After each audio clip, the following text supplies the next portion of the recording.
Bienvenue à la Minute Cyber, votre dose quotidienne de cybersécurité.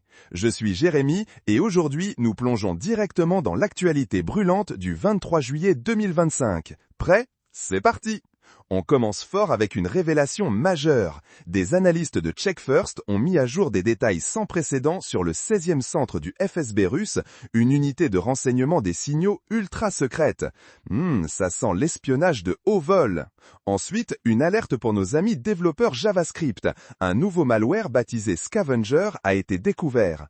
Il s'attaque au package NPM populaire via une attaque sophistiquée sur la chaîne d'approvisionnement. Vraiment, même nos outils peuvent être des portes d'entrée. Bonne nouvelle côté navigation. Google a déployé une mise à jour de sécurité urgente pour Chrome, corrigeant plusieurs vulnérabilités critiques. Donc, un conseil, mettez à jour votre navigateur sans tarder. La sécurité, c'est aussi simple que ça. Sur la scène internationale, l'Indonésie et Singapour ont formalisé un partenariat de cyberdéfense. C'est une excellente initiative pour renforcer la résilience numérique dans la région. Une belle preuve de collaboration. Tiens, l'OTAN, via son CCDCE, a publié un rapport sur les menaces qui pèsent sur les ports maritimes. Nos infrastructures critiques sont de plus en plus des cibles. Cela souligne l'urgence de les protéger. Parlons des groupes APT chinois qui exploitent activement des vulnérabilités dans SharePoint. Si vous utilisez cette plateforme, soyez extrêmement vigilants et assurez-vous que tout est à jour. Grosse alerte pour les utilisateurs de Crush FTP. Une vulnérabilité 0 day identifiée CVE 2025-5309 est actuellement exploitée. Si vous êtes concerné, l'action immédiate est requise. Les serveurs SSH Linux sont maintenant la cible d'un nouveau botnet, le SVF.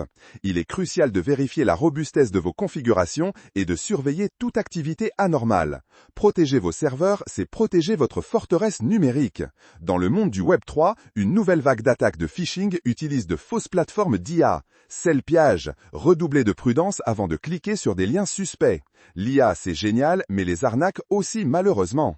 Pour finir, une vulnérabilité critique de divulgation de mémoire, CVE 2025-5770, a été découverte dans Netscaler ADC et Gateway. Si vous utilisez ces produits, l'application des correctifs est une priorité absolue. C'est capital pour éviter des fuites de données majeures. Et voilà, c'était le tour d'horizon des cybermenaces et des défenses pour ce 23 juillet 2025. Un rappel constant, la vigilance est notre meilleure arme dans le cyberespace. Restez connectés, restez protégés, et on se retrouve très vite pour un nouveau Flash Cyber. C'était Jérémy pour la Minute Cyber. À très bientôt!